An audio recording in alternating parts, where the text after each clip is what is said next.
길러내셨으리라고 봅니다. 그러면서 늘 제자들한테는 선생님 입장에서는 뭘 강조를 하십니까? 저는 제일 먼저 예술가가 되기 전에 인간이 되라 이러죠. 여성이기 때문에 특히 이 아내의 모습, 예. 엄마의 모습을 먼저 찾고 그다음에 예술가가 되라. 그래야 아름다운 예술이 나온다. 특히 춤은 더하다. 이제 이렇게 얘기를 하죠. 예.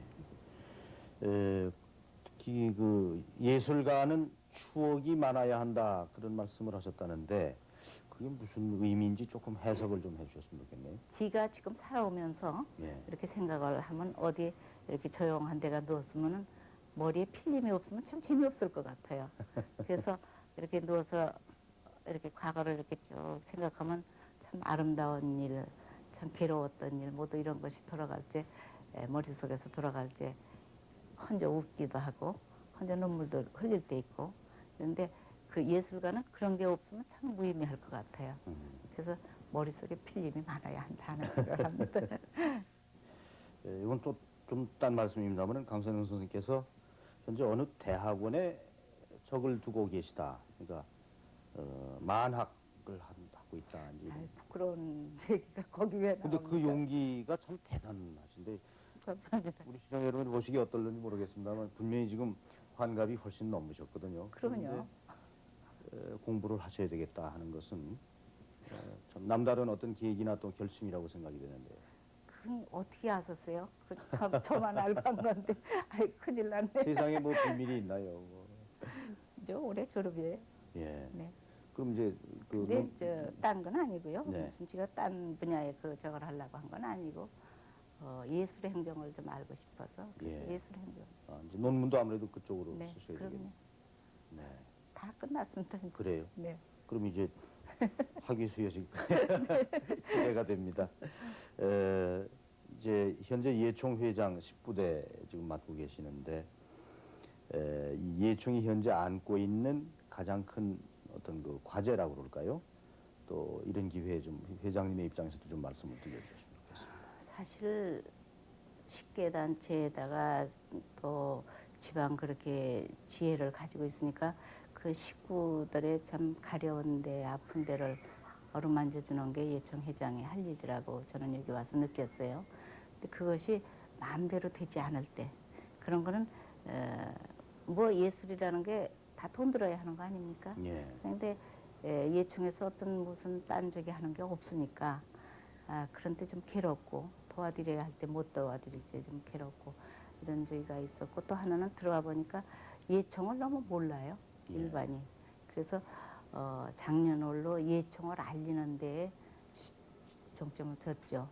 초점을 두고 움직여서 어느 정도 지금 예총이라는 지위 향상이 어느 정도 올라갔다고 봅니다. 예. 그래서 우선 우리 예술가들의 그 지위 향상 문제가 문제였고, 지가 또 공약을 할 적에 그 기업인과 예술인의 그 만남 이것을 부르짖었는데 그 다음부터 예총에서도 그런 심포지움을 제주도가 하고 했지만 우리 각 협회에서도 그런 걸 많이 하고 예. 그래서 올해 연극협회 같은 데도 그런 게 네, 많이 그렇죠. 제가 지난번에 그 들어갔습니다. 사랑의 연극잔치 네. 같은 것은 네. 참 아주 성공적인 네. 그런 그래서 기획이었다 이렇게 그 보는데. 한 단체라도 이렇게 자꾸 제가 되는 것이 그게 한 보람이라고 느끼고 네.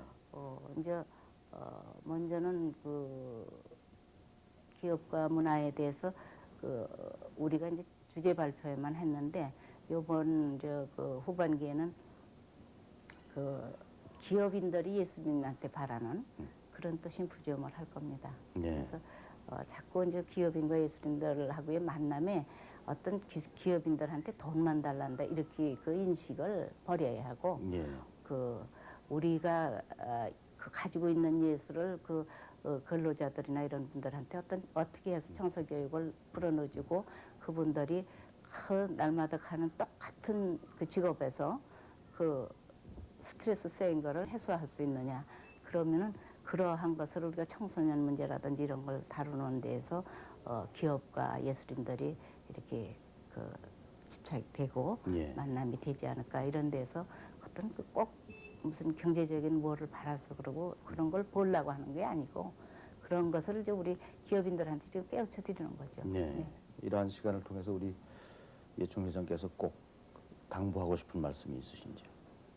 많죠. 예, 말씀 좀 해주시죠. 네, 우리 예술 뭐 무용뿐 아니라 모든 예술의 그 우리 팬 여러분, 우리 시청자 국민 여러분께 꼭 말씀드리고 싶은 건요.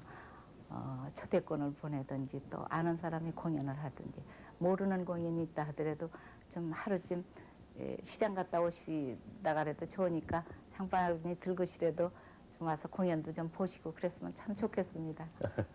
부탁합니다. 네, 특히 그 회장 취임하실 때 공약하신 것 중에 제가 기억나는 게 이제 일반 대중 또 나아가서는 어떤 그 문화예술에 접촉할 수 있는 기회가 적은 사람들에게 네.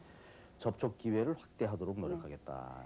이러는데. 그래서 지금 사실 그것을 지금 여기 그전에는 여기 대학로가 그전에는 차도 안 댕기고 예. 이래서 이 공원 같은 데나 이 큰 길에서 무용 같은 거라든지 이런 것은 그 젊은 세대들하고 같이 어울릴 수 있는 이런 걸 좀 해보고 하려고 했어요.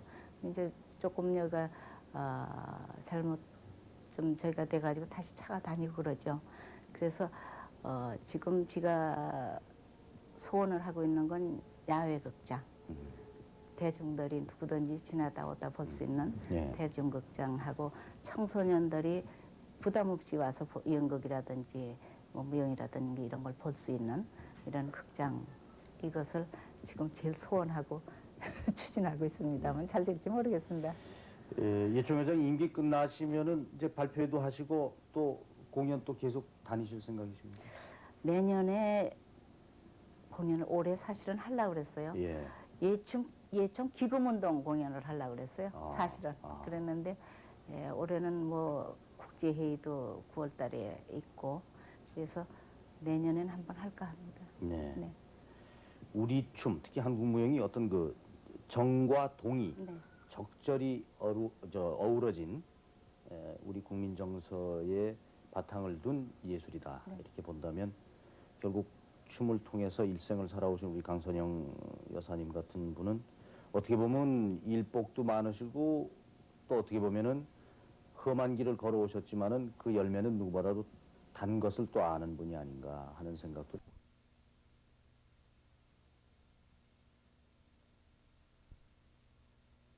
집대성한 삼성국어 대사전. 나라를 잃었을 때도 지켜온 한글의 정통.